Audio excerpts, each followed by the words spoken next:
السلام علیکم۔ علوم قرآن پر مختلف ادوار میں اور مختلف طریقوں سے موضوعات کو زیر بحث لایا جاتا رہا ہے۔ ایک اہم موضوع قرآن کریم سے متعلق اعجاز قرآن کا بھی ہے۔ قرون اولیٰ میں یا ہم کہہ لیں کہ متقدمین نے اپنی تفاسیر کے اندر مختلف طریقوں سے اس بات پہ بحث کی ہے، لیکن جو موجودہ زمانہ ہے اس میں باقاعدہ طور پہ تالیفات جو ہے نا وہ لکھی جا چکی ہیں، کتابیں لکھی جا رہی ہیں، موضوعات بنا کے اس پہ بات کی جا رہی ہے۔ ہم آج موجود ہیں ادارہ فکری جدید لاہور میں صاحبزادہ محمد امانت رسول صاحب کے ساتھ، اور اس موضوع کو سمجھنے کی کوشش کریں گے کہ اصل میں یہ موضوع ہے کیا اور اس کی اہمیت کیوں زیادہ ہے۔ جی السلام علیکم۔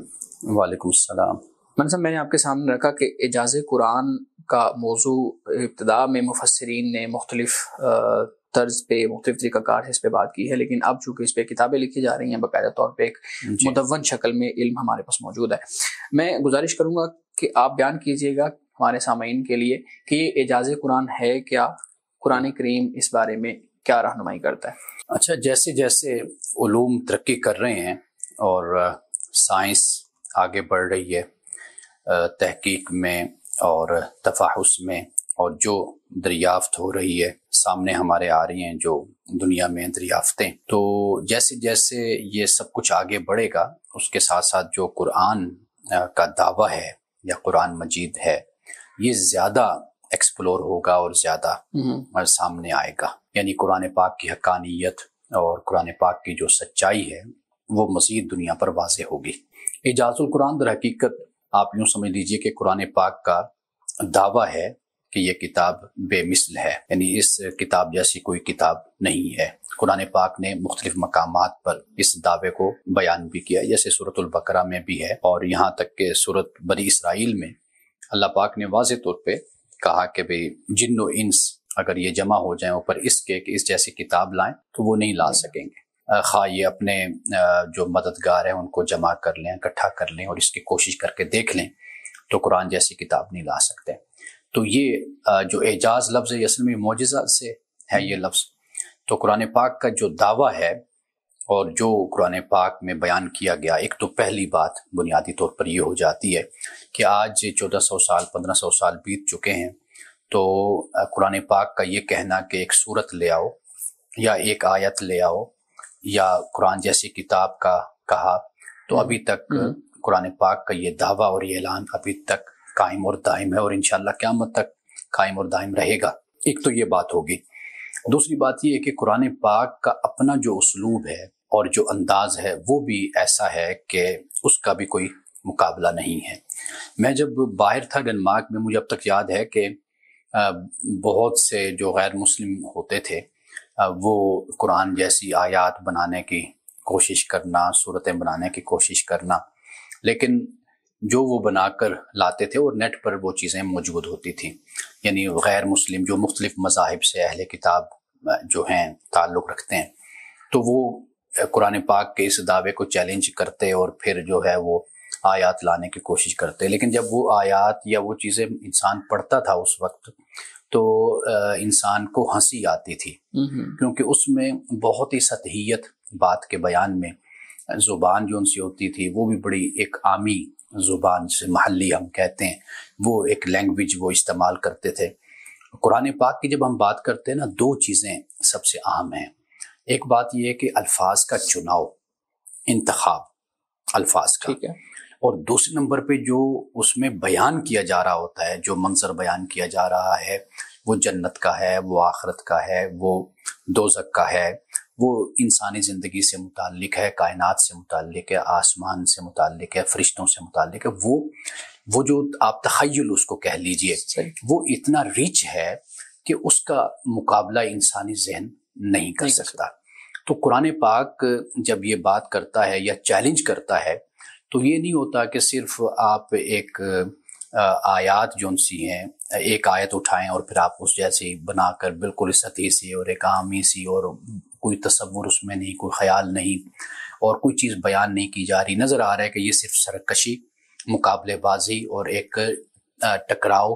کی جو نفسیات ہے کہ حق بات کو تسلیم نہیں کرنا، وہ بالکل واضح طور پہ نظر آتی۔ آپ دیکھیے کہ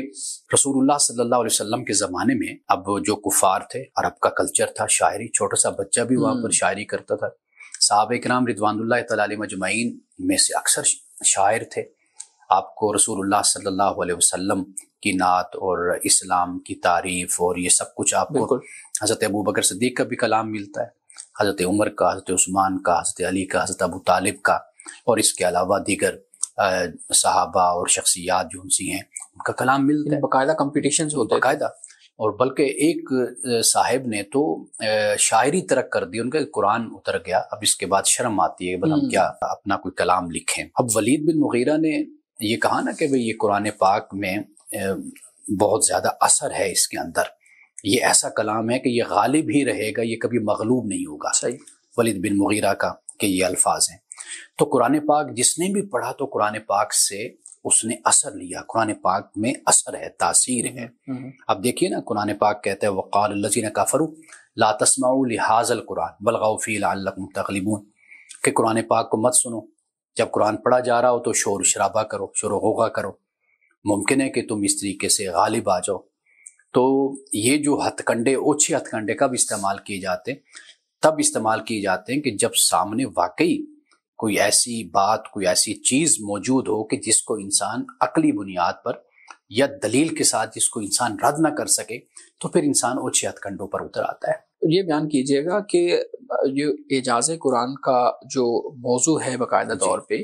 اس کو تالیف کرنا، اس کو مدون کرنا، ایک علم کے طور پہ اس کو سامنے لے کے آنا، اس کی کیا وجوہات ہو سکتی ہیں؟ مستشرقین کی طرف سے اعتراضات ہیں، یا ویسے اس کی حقانیت کو ثابت کرنا ہے، یا ویسے جیسے علوم چل رہے ہوتے ہیں تو درمیان میں یہ علم بھی آ گیا تو لوگوں نے اس کو بھی، مفسرین نے اس پہ بھی بات کر لی. اس کو بیان کیجیے گا. دیکھیے پہلی بات تو یہ ہے کہ ہر زمانہ ہر وقت پردے اٹھاتا ہے کائنات کے حقائق سے. ممکن ہے کہ صحابہ کرام رضوان اللہ تعالیٰ علیہ مجمعین کے زمانے میں آپ دیکھیے کہ قرآن پاک انسان کی تخلیق کے جو مختلف مراحل کو بیان کرتا ہے.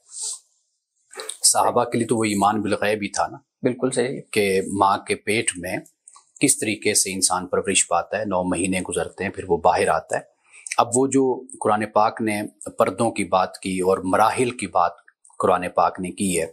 کہ پہلے یہ مرحلہ، پھر دوسرا، پھر تیسرا، پھر چوتھا مرحلہ قرآن پاک نے بیان کیا نا. بالکل. اب اس وقت نہیں یہ بات سمجھ آ سکتی ہوگی، ایمان لائے، مانا کہ قرآن پاک نے یہ بیان کیا، یہ حقیقت ہے. لیکن آپ دیکھیے کہ آج کی سائنس اس کو سرٹیفائی کرتی ہے اور باقاعدہ تحقیق کے ساتھ، ریسرچ کے ساتھ بتاتی ہے کہ ہاں واقعی انسان ان مراحل سے گزر کر ہی دنیا میں آتا ہے. تو ایسی بہت سی باتیں ہیں. مثال کے طور پر آپ دیکھیے کہ قرآن پاک نے کہا کہ کل فی فلک یسبحون، کہ ہر چیز اپنے مدار میں گھومتی ہے، گردش کرتی ہے. اب یہ مدار میں گردش کرنا، اپنے آربٹ میں گردش کرنا، اب ممکن ہے اس وقت یہ بات نہ سمجھ آتی ہو، لیکن آج سائنس نے ہمیں یہ بات بتائی اور سمجھا دی. تو ایسی بہت سی باتیں ہیں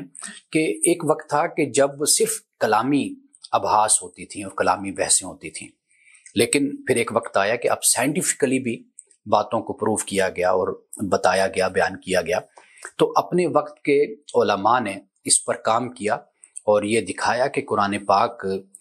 نے جو دعویٰ کیا، قرآن پاک نے جو اعلان کیا، یہ واقعی قرآن پاک کے جو اوراق ہیں اور قرآن پاک کے مختلف مقامات ہیں وہ ہمیں بتاتے ہیں کہ کس طریقے سے قرآن مجید میں اللہ تعالیٰ نے ان حقائق کو بیان کیا ہے. ایک آخری جو سوال ہے آپ کے سامنے میں رکھوں گا کہ اعجاز قرآن کے معاملے کو کس کس زاویے سے دیکھا جا سکتا ہے. مثال کے طور پہ ہم اس پہ تھوڑی بات کریں تو جو ہماری ایک عوامی بحث ہے یا ایک عوامی فہم ہے، وہ اس کو، وہ قرآن کریم کی وہ آیت ہے سورہ بقرہ کی جس میں ابھی آپ نے قرآن کے دعویٰ کی بات کی کہ اس کی طرح کی ایک آیت، ایک صورت ٹھیک ہے لے آؤ. تو ہمارے ہاں عام پبلک کے اندر، عوام کے اندر جو قرآن کریم کو پڑھتے ہیں ان کے اندر صرف اعجاز قرآن کا یہ معاملہ ہی ہمارے سامنے آتا ہے. اور کس زاویے سے دیکھا جا سکتا ہے؟ اسلوب کے اعتبار سے، انداز و بیاں کے اعتبار سے، الفاظ کے اعتبار سے، جیسے آپ نے پہلے بھی بات کی، چیلنج کرنے کے اعتبار سے، کون کون سے باقی پہلو ہو سکتے ہیں جس کی بنیاد پہ ہم اعجاز قرآن کے معاملے کو سمجھ سکتے ہیں؟ دیکھیے جہاں تک آپ نے عام آدمی کی بات کی ہے نا، عام آدمی جب قرآن مجید کو پڑھتا ہے، اس کی تلاوت کرتا ہے، قرآن مجید جس انداز سے مختلف موضوعات سے پردہ اٹھاتا ہے، اور قرآن مجید جہاں ایک عام آدمی کے لیے ہے وہاں پر ایک عالم کے لیے، ڈاکٹر کے لیے، انجینئر کے لیے بھی قرآن پاک اسی طریقے سے حقائق کو بیان کرتا ہے۔ قرآن مجید کا جو اسلوب ہے اور بات کہنے کا جو انداز ہے اور جس طریقے سے قرآن پاک انسان کی عقل کو جسے کہتے ہیں کہ نوک کرتا ہے انسان کی عقل پر، یہ ایسی چیز ہے کہ جو انسان کو بہت زیادہ متوجہ کرتی ہے۔ یعنی آپ یہ دیکھ لیجئے نا، قرآن پاک نے جو باتیں بیان کی، جب آپ اپنی کائنات میں، اپنے باہر کی دنیا میں آپ نظر ڈالتے ہیں تو آپ کو اس میں کوئی ٹکراؤ نظر نہیں آتا۔ یعنی آپ دیکھتے ہیں قرآن اگر موسم کی بات کرتا ہے تو موسم ہے، بارش کی بات کرتا ہے تو بارش ہے، زمین کی بات کرتا ہے تو زمین ہے، اشجار کی بات کرتا ہے، درختوں کی تو وہ درخت بھی موجود ہیں، سمندر کی بات کرتا ہے، دریا کی بات کرتا ہے، کشتیوں کی بات کرتا ہے، بحری جہازوں کی بات کرتا ہے، تو وہ سب کچھ باہر کی دنیا میں موجود ہے۔ ایک تو یہ چیز ہے کہ جو کوئی شخص بھی پڑھتا ہے تو قرآن پاک اس کو یہ بتاتا ہے کہ بھئی یہ واقعی خالق کی کتاب ہے کہ جس نے اس کائنات کو بنایا، ورنہ ایسا ممکن نہیں ہوتا۔ آپ دیکھیے، اگر میں کچھ چیز لکھتا ہوں اور میں نے دنیا نہیں دیکھی ہوئی تو آپ جب میری اس تحریر کو دیکھیں گے آپ کہیں گے یہ امانہ صاحب کی تحریر 20 سال پہلے کی تحریر ہوگی، جب وہ ایک طالب علم تھے، کہیں پڑھتے تھے، تو اس وقت ان کا جو ایکسپوئر تھا وہ اتنا ہی تھا، تو انہوں نے اس بات کو اس انداز سے بیان کیا۔ لیکن 20 سال بعد، 30 سال بعد کے جو امانہ صاحب ہیں وہ اب بالکل جدا ہیں، چونکہ اب وہ دنیا دیکھ آئے ہیں، یورپ دیکھ آئے ہیں، پڑھتے ہیں، دیکھتے ہیں، تو اب وہ زیادہ بہتر طریقے سے بات کو بیان کرتے ہیں۔ لیکن جب ہم قرآن مجید کو پڑھتے ہیں تو آپ دیکھیے وہاں پر آپ کو اس طرح کی کوئی تدریج نظر نہیں آتی، یعنی حقائق کائنات کو بیان کیا گیا، انسان کے باطن کو بیان کیا گیا۔ اللہ تعالیٰ نے وفی انفسکم افلا تبصرون فرمایا کہ تم اپنے اندر تو دیکھو، کیا تم اس میں غور نہیں کرتے کہ اندر پورا ایک جہان تمہارے موجود ہے؟ تو قرآن مجید جو عام آدمی ہے اس کو اس طریقے سے متوجہ کرتا ہے کہ کوئی بڑے منطقی اور فلسفیانہ مسائل کو نہیں بیان کر رہا کہ جو سمجھنے کے لیے اس کو بڑا علم اور نالج چاہیے، چھوٹی چھوٹی باتوں کو، انسان کے رویوں کو۔ وہ مجھے یاد آتا ہے جیفری لینگ کا ایک جملہ، اس کی کتاب ہے اسٹرگلنگ ٹو دا سرنڈر،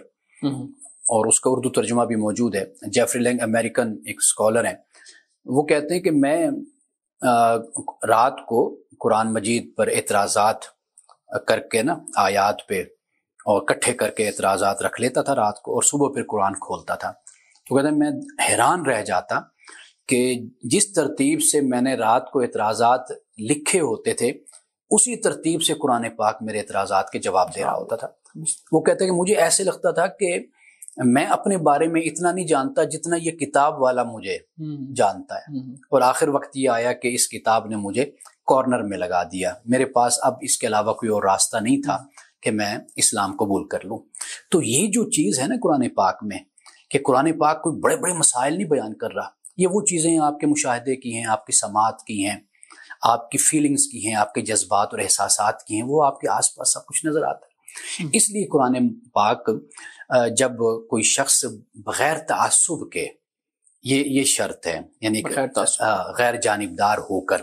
اگر وہ قرآن کے پاس آتا ہے، قرآن پاک کو پڑھتا ہے، تو یہ ہو ہی نہیں سکتا کہ اللہ تعالیٰ اس کو ہدایت نہ دے۔ ہاں، اگر کوئی اپنے اوپر پردے چڑھا کر آتا ہے، سرکشی کے، تعصب کے، وابستگیوں کے، اپنے قبیلوں کے، اپنے مسلکوں اور فرقوں کے،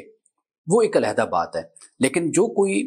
واقعی طالب علم بن کر قرآن پاک کے پاس آئے، قرآن پڑھے، بے شک وہ عام شخص ہو، بے شک وہ کوئی عالم ہو، تو قرآن پاک اس کو ضرور ہدایت دیتا ہے۔ بالکل ٹھیک ہے، بہت شکریہ۔ ابھی آپ بات کر رہے تھے تو میرے ذہن میں آ رہا تھا ڈاکٹر مورس بکائل، ان کا بھی تو اسی طریقے سے ہے نا، انہوں نے قرآن کریم کے اوپر پھر سائنس اور قرآن کریم سے ریلیٹڈ پھر بائبل کو اس میں ڈسکس کیا، قرآن، سائنس اینڈ بائبل۔ ان کا تو خیر بہت لمبا ایک واقعہ ہے، چونکہ وہ سعودیہ گئے تھے، بالکل، تو وہاں پر وہ جو بادشاہ تھے جن کے علاج کے لیے وہ گئے تھے، انہوں نے ان کو ابھی وقت نہیں دیا تھا، تو وہ ہوٹل میں رہنے لگے، تو ہوٹل میں ان کو قرآن ملا، تو ان کا اصل آغاز یہاں سے ہوتا ہے۔ پھر انہوں نے قرآن پاک کو، پھر ان کے ذہن میں آیا کہ قرآن میں نے اتنی دفعہ پڑھ لیا، اور جو سائنس سے متعلق آیات ہیں، سائنس سے اکتشافات ہیں، کہتے ہیں ان پہ میں نشان لگا لیے۔ پھر میں نے بائبل کو بھی دیکھا، تو پھر وہ قرآن، بائبل اینڈ سائنس جو کتاب ہے ان کے، وہ پھر بعد میں وجود میں آتی ہے۔ تو دیکھیں آپ کہ کتنا بڑا وہ ایک سائنٹسٹ ہے، اور وہ اسلام کے قریب ہو گیا، اسلام سے متاثر ہوا، اور اس نے پھر بتایا کہ قرآن میں جو بیان کیا گیا وہ بالکل سائنسی تحقیق کے مطابق، یعنی انسانی مشاہدے کے بالکل عین مطابق ہے۔ بائبل کی انہوں نے پھر جو اغلاط ہیں، غلطیاں آپ کہہ لیجئے، وہ انہوں نے پھر اس کو وہاں پہ نمایاں کیا اس کتاب۔